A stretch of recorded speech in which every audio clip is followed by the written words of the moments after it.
brings us now to the track as we welcome a larger group of fans that are tuning in for these finals that are coming your way on the track here momentarily. And let's reset where things are right now in the men's team scores. 5 of 18 events. Wisconsin, the defending champions, are in the lead. The women have the defending champions from Illinois in the lead, and they're really liking what they're seeing, the Fighting Illini, over in that high jump competition with 3 of the top 4 jumpers still remaining in competition. But now we talk about the strength of the W from Washington.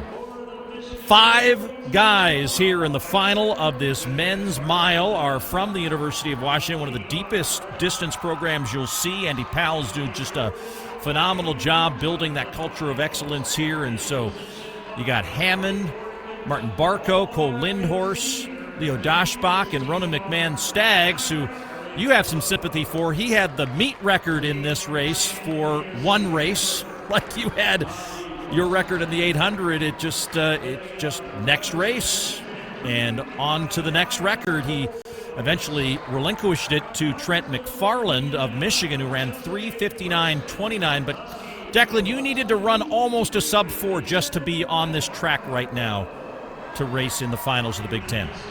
Yeah, the quality of the mile right now, both the men's and women's side, is just so elevated. But when you look at it from a Big Ten perspective, you're talking about some of the best programs in the country all coming together to compete. And Wisconsin, your team champions last year, and already starting to pour things on by getting a lot of point scores in those distance events. This is one where they typically would have quite a few competing and only one in the final. And that is really coming down to what the Huskies are able to do and how they're able to come and combat that. And teams will get a little bit creative. Coach McBurn thinking about where he wants to place his athletes, knowing this is such a strong event for Andy Powell's Washington Huskies.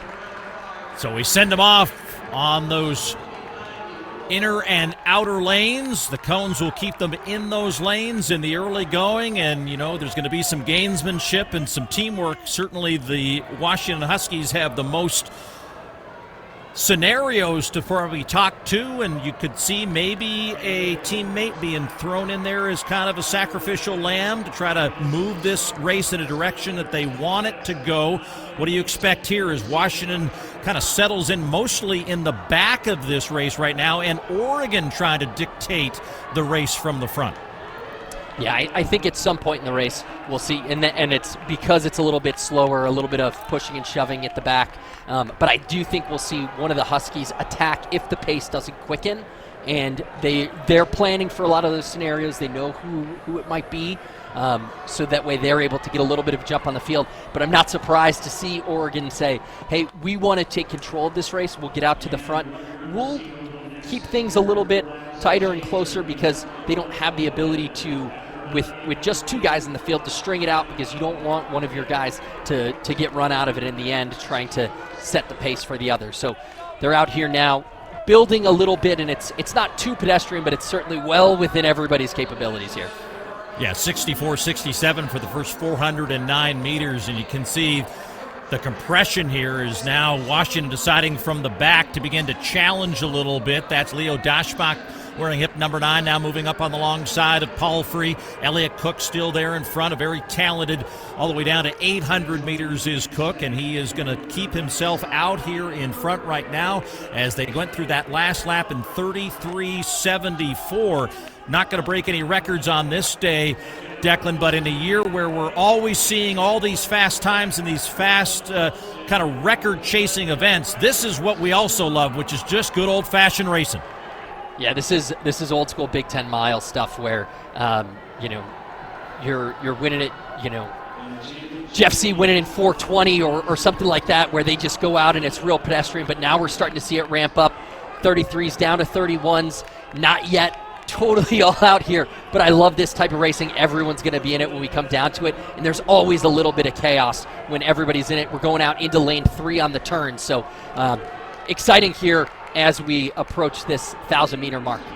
Well, Daschbach, he's taken the long road here. He's been running in lane 2 the whole way. That's more than a mile you're going to run, and he's just trying to keep himself in a position. Behind him is Ronan McMahon-Staggs, the tallest of the Washington Huskies. He had that fast mile in the opener in the early rounds yesterday, only to be surpassed by Trent McFarland, who's now back at about 5th position. He's wearing hip number 7 on his chest. Now we're beginning to see Washington to try to take some moves here, and going on the outside, that's McMahon-Staggs moving up alongside Elliott Cook as they come now with 2 laps to go. Yeah, this has been really set up well for Palfrey and Lindhorst as well. They didn't have to take it on themselves, but with the pace going this fast, it's going to be hard to get around anybody. Lindhorst up there as well for the Huskies. Now here comes McFarland, not out of it yet. Palfrey losing a little bit of ground here as they come into the final stretch. Yeah, McFarland trying to make a move on the outside. We saw him look really strong yesterday. We're going to see if he tries to do it all down the back stretch and hold him off. And Elliott Cook, meantime, is trying to win this basically wire to wire as McFarland coming up on the high side and now into the home stretch. Elliott Cook going to the arms but can't hold off McFarland, and McFarland celebrates as he takes both a meet record from Friday and in a tactical racing strategy affair here on the track in Indy on Saturday. Wins in 4:03.56. Cook second, Lindhorst third, and Palfrey finishes in 4th. The Big M holds serve in the mile. What an electric race, but McFarland ran it really smart. He was sitting right around 5th and didn't panic. There's a lot of tendency when a race is a little bit slow for you to panic in a position like him. And then as everyone took off, he found himself just sitting on the outside of lane 1, and he was able to maintain that outside of lane 1 position. Didn't have to run too far. And here's that breakaway, and he just manages to shift himself up on the outside. And then coming off that final turn, Cook, who had to do a lot of work from the front, just isn't able to hold on. He executed his plan perfectly. It's just hard in a kicker's race like this to have to run all of it from the front. McFarland, what a finish. So Michigan gets 12 points out of that as Jonathan